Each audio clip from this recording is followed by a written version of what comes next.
Hello दोस्तों। आप सब जानते हो, आजकल के इस दुनिया में शादी करना बहुत आसान बात है।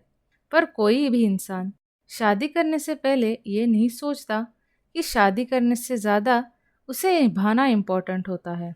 आज की हमारी ये कहानी भी इसी विषय पर आधारित है, जिसका नाम है सौतन की आत्मा। आइए जानते हैं इस कहानी के बारे में।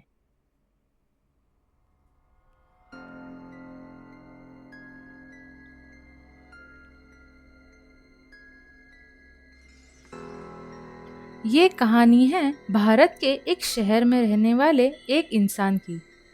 उस घर में एक आदमी रहता था जो कि बहुत पढ़ा लिखा था और अच्छी नौकरी भी करता था। बड़ी कंपनी में वो मैनेजर की पोस्ट पर काम करता था। वो इंसान घर में अकेला ही रहता था क्योंकि उसके माँ बाप या भाई बहन कोई भी नहीं थे। मैनेजर के पोस्ट पर होने के कारण उसकी तनख्वाह भी काफ़ी अच्छी थी और इस वजह से उसका घर भी काफ़ी बड़ा था। उसके घर में दो नौकर थे जो उसके घर का सारा काम और साथ ही उसके खाने पीने का भी देखते थे। सारी सुविधा होने के कारण उसकी लाइफ बहुत आसानी और आराम से चल रही थी। लेकिन अब उसकी उम्र हो गई थी कि वह शादी करे। इसलिए उसके ऑफिस में सारे बड़े उसको यही कहते थे कि अब तो शादी कर ले, अब तेरी उम्र हो गई है, बीवी की ज़रूरत है। इस वजह से वह अपने लिए लड़की ढूंढना शुरू करता है।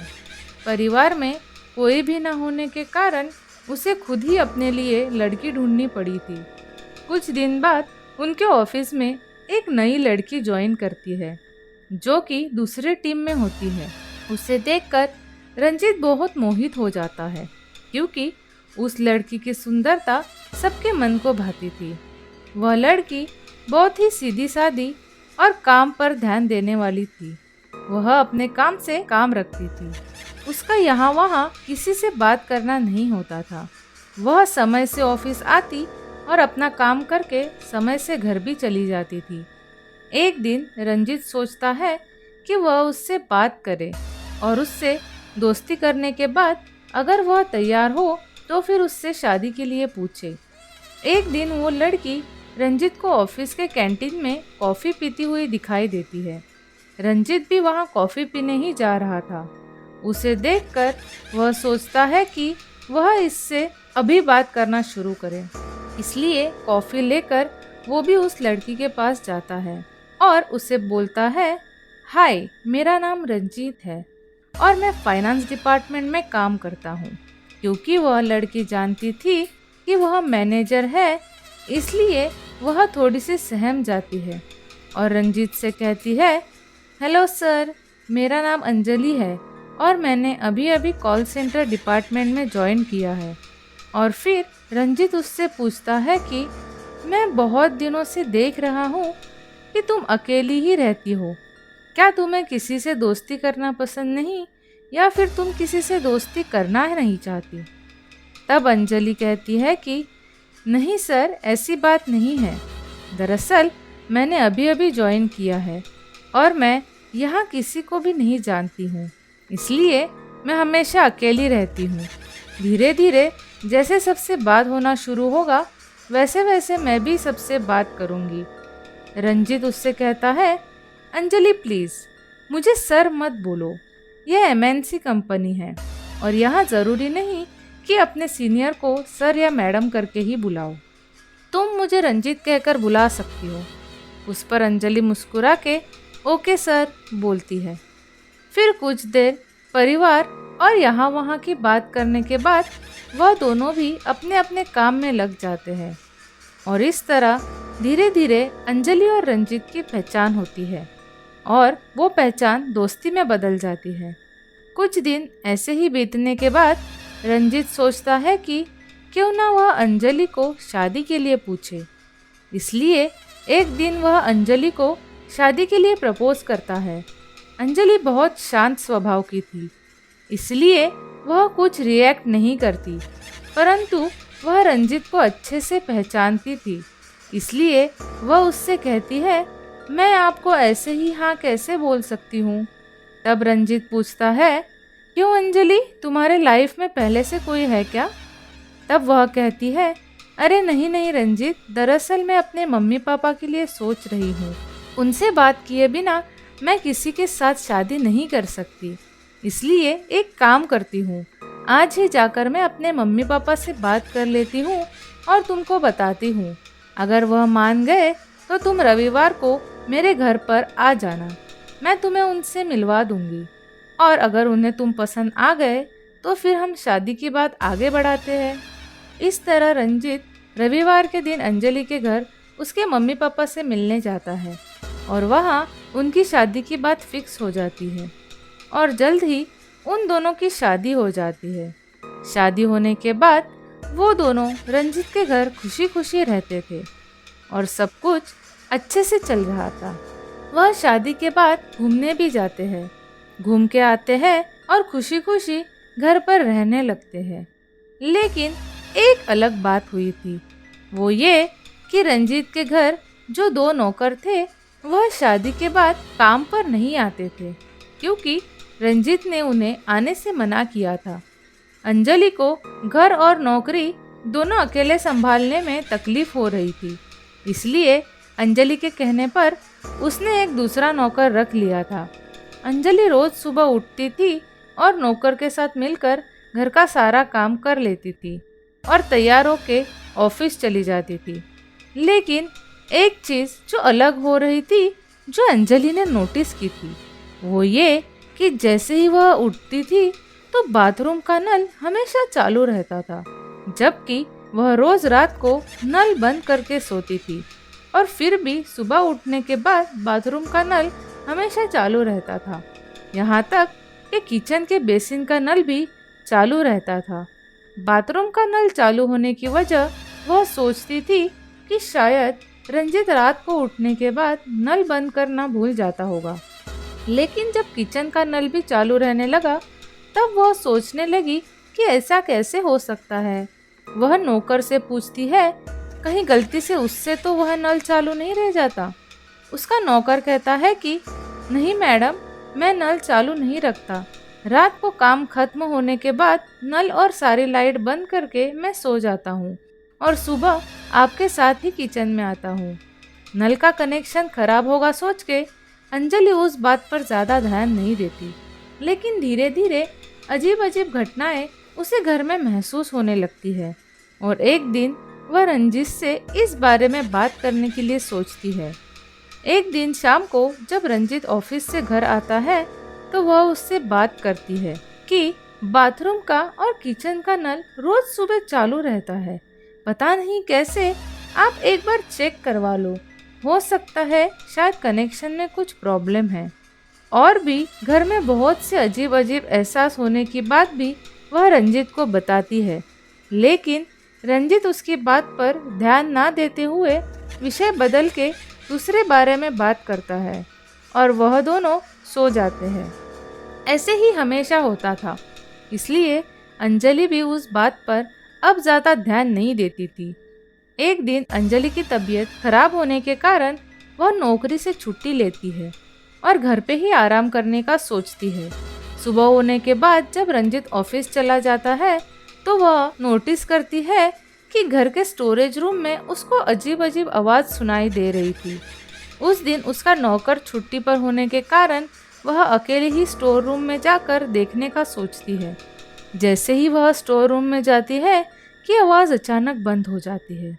अंजलि सोचती है शायद कोई बिल्ली स्टोर रूम में घुस के आई होगी जो उसे देखकर छुप गई होगी और वह स्टोर रूम की खिड़की खोल के बाहर चली जाती है, यह सोच के कि अगर बिल्ली होगी तो वह खिड़की से बाहर निकल जाएगी। लेकिन अंजलि जैसे ही खिड़की खोलती है तो अचानक बाहर से तेज हवाएं चलने लगती है और स्टोर रूम का सारा सामान यहाँ वहाँ गिरने लगता है। यह देखकर वह डर जाती है। वह सोचती है जब उसने खिड़की खोली थी तब तो कोई हवा नहीं चल रही थी, पर अचानक से इतनी तेज हवा कैसे शुरू हो गई, और वह जाकर तुरंत खिड़की बंद कर देती है। लेकिन अब भी स्टोर रूम का सारा सामान यहाँ वहाँ गिर ही रहा था। वह सोचती है कि बिना हवा के यह सब सामान यहाँ वहाँ क्यों गिर रहा है। और उतने में ही स्टोर रूम का दरवाज़ा अपने आप बंद हो जाता है और स्टोर रूम की लाइट्स भी बंद चालू होने लगती है। यह देखकर वह बहुत डर जाती है और वहाँ से बचने के लिए चीखने लगती है, लेकिन घर पर कोई भी ना होने की वजह से उसे कोई मदद नहीं मिलती। इसलिए वह स्टोर रूम में ही एक कोने में जाकर छुप के बैठ जाती है। थोड़ी देर में जैसे ही माहौल शांत होता है तो वह बाहर निकलने की कोशिश करती है, लेकिन दरवाज़ा नहीं खुल रहा था। उतने में ही अचानक उसके पीछे से हंसने की आवाज़ आने लगती है। ऐसा लग रहा था मानो कोई औरत उसके ऊपर हंस रही हो। वह पीछे मुड़कर देखती है तो उसे एक भयावह नज़ारा दिखाई देता है। वह देखती है कि एक औरत हवा में उड़ रही थी, जिसके बाल उसके चेहरे पे आए हुए थे और सफ़ेद साड़ी पहन के हवा में उड़ते हुए वह ज़ोर ज़ोर से हंस रही थी। वह देखकर अंजलि बहुत डर जाती है और वहाँ से भागने के लिए जगह ढूंढती है, लेकिन यहाँ वहाँ देखने के बाद भी उसे कोई जगह बाहर निकलने के लिए नज़र नहीं आती और वह चिल्लाने लग जाती है। उतने में ही वह औरत उसके पास आ जाती है और जब तक अंजलि सोचे कि वो कौन है, उतने में ही उस औरत की आत्मा अंजलि के अंदर आ जाती है। शाम होने के बाद जब रंजित घर आता है तो वह देखता है अंजलि हॉल में ही सोफे पर नीचे की तरफ मुंह करके बैठी है और बहुत शांत है। उसे देखकर रंजित उससे पूछता है, तुम्हारी तबीयत कैसी है अब? पर अंजलि उसका कोई जवाब नहीं देती और अचानक से भाग के किचन में जाती है और यहाँ वहाँ कुछ ढूंढने लगती है। रंजित उसका बर्ताव देख के थोड़ा सा आश्चर्यचकित होता है और उसके पीछे जाकर देखता है तो वह चाकू लेकर खड़ी हुई होती है। वह उससे पूछता है, तुम क्या कर रही हो अंजलि? तब वह अचानक से हंसने लगती है और उसके पास जाके बोलती है, क्यों, तुम मुझे भूल गए क्या? रंजित आश्चर्यचकित होता है। वह सोचता है कि अंजलि ऐसा क्यों कर रही है। तब अंजलि रंजित को नीचे गिरा के उसके गले पर चाकू पकड़ के उसके सीने पर बैठ जाती है और उसको बोलती है, तुमने मेरे साथ बहुत गलत किया और अब तुम मुझे भूल भी गए हो। उतने में ही रंजित बहुत डर जाता है और उसको धक्का देकर उठ के भागता है। थोड़ा दूर जाकर बोलने लगता है, मुझे माफ़ कर दो, मेरी कोई गलती नहीं है, मैंने कुछ भी जानबूझकर नहीं किया, मुझे माफ़ कर दो, मुझे मत मारो। उतने में ही उस औरत की आत्मा अंजलि के शरीर से बाहर निकल चुकी थी और रंजित जो कुछ भी बोलता है वह अंजलि सुन चुकी थी। वह आश्चर्यचकित होकर उसको पूछती है, किसके बारे में बात कर रहे हो रंजित? मुझे सारी बात बताओ, तुम मुझसे क्या छुपा रहे हो और क्या झूठ बोल रहे हो तुम? और बहुत पूछने के बाद रंजित उसे बताता है, मुझे माफ़ कर दो अंजलि, मैंने तुमसे एक बहुत बड़ी बात छुपाई है। दरअसल मेरी यह दूसरी शादी है। इससे पहले मेरी शादी हो चुकी थी। मेरी एक पत्नी थी, उसका नाम रोशनी था। वह बहुत अच्छी थी, लेकिन उसकी एक प्रॉब्लम थी, उसको एक कान से ठीक से सुनाई नहीं देता था। बचपन में उसका एक्सीडेंट होने की वजह से उसके कान में तकलीफ थी, इसलिए वह एक कान से ठीक से नहीं सुन पाती थी। 3 साल पहले हमारी शादी हुई थी। मैं उसे बहुत पसंद करता था और वो भी मुझसे बहुत प्यार करती थी। मुझे उसके कान की तकलीफ के बारे में शादी तय होने के बाद पता चला था, लेकिन क्योंकि मैं उसे पसंद करता था और इतने टाइम से उसको जानता था, तो मैं उसको इस वजह से छोड़ना नहीं चाहता था और हमारी शादी हो गई। शादी होने के बाद हम हमेशा खुश रहते थे, लेकिन धीरे धीरे मुझे एहसास होने लगा कि उसकी कम सुनने की वजह से हमारे बीच बहुत सारे मिसअंडरस्टैंडिंग हो रही है और मुझे तकलीफ होने लगी। इसलिए मैं उसको परेशान करने लगा। मैं चाहता था कि वो मुझे छोड़कर चली जाए, इसलिए मैं उसे बहुत तकलीफ देता था। मैं उसे मारता था, पीटता था और उसे बोलता था कि मेरे घर से निकल जाए, लेकिन वह मुझे छोड़ना नहीं चाहती थी। इसलिए सारा दुख और तकलीफ सहन करके भी वो मेरे साथ रहती थी। एक दिन मैंने सोचा, अगर ये मुझे छोड़ के नहीं जा रही है तो मैं इसे ज़्यादा मारता हूँ, जिसकी वजह से इसे तकलीफ हो और शायद ये मुझे छोड़कर चली जाए। और एक दिन मैंने लाठी से उसको बहुत मारा, मार मार के उसका खून बहा दिया। और जब लाठी से उसके सिर पे लगा तो उसकी मौत हो गई। मैं उसे मारना नहीं चाहता था, मैं सिर्फ उसको परेशान करके मेरे घर से निकालना चाहता था। लेकिन गलती से उसके सिर पर चोट लगने की वजह से उसकी मौत हो गई। और मुझे डर था कि अगर किसी को पता चला तो पुलिस मुझे गिरफ्तार कर लेगी।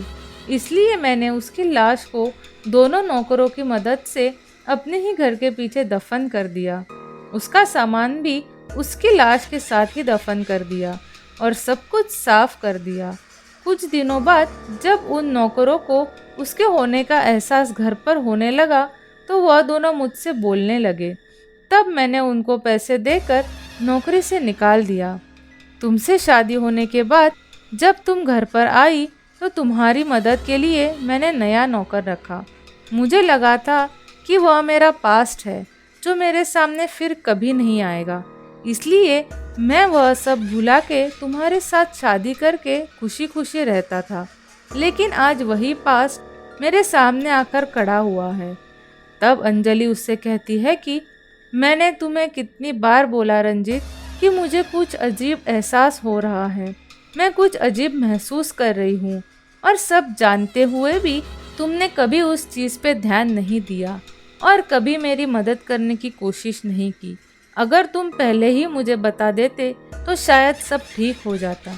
लेकिन अब मुझे पता चला कि जितना अच्छा मैं तुम्हें समझती थी उतने ही बड़े राक्षस तुम निकले। मैं तुम्हारे साथ नहीं रह सकती। और ये कहकर अंजलि अपना सामान पैक करने लगती है। रंजीत उसे रोकने की बहुत कोशिश करता है, लेकिन वह नहीं रुकती। अंजलि अपना सामान लेकर सबसे पहले पुलिस स्टेशन जाती है। पुलिस स्टेशन जाकर वह उनको रंजीत के किए के बारे में सब बताती है। और पुलिस रंजीत के घर जाकर रोशनी की लाश उसके घर के पीछे से बरामद करते हैं और रंजीत को गिरफ्तार करके उसको फांसी की सज़ा सुनाते हैं। इस तरह से रोशनी ने अंजलि की मदद से अपना बदला रंजीत से ले लिया। अंजलि अपने हाथों से रोशनी की लाश का अंतिम संस्कार करके उसको मुक्ति दिलाती है और अपने मम्मी पापा के साथ हमेशा के लिए रहने जाती है। इस दुनिया में ऐसे बहुत से मर्द हैं जो सोचते हैं कि औरतों से काम भी करवाओ और उनको तकलीफ भी दो, फिर भी वो कुछ नहीं बोलेंगी क्योंकि उनके पास और कोई ऑप्शन नहीं है। लेकिन इस दुनिया में औरतों के बिना किसी का कोई अस्तित्व नहीं है। यह बात अगर हर आदमी समझ जाए तो शायद औरतों को इतनी तकलीफ ना हो। आशा करती हूँ कि ये कहानी आपको पसंद आई हो।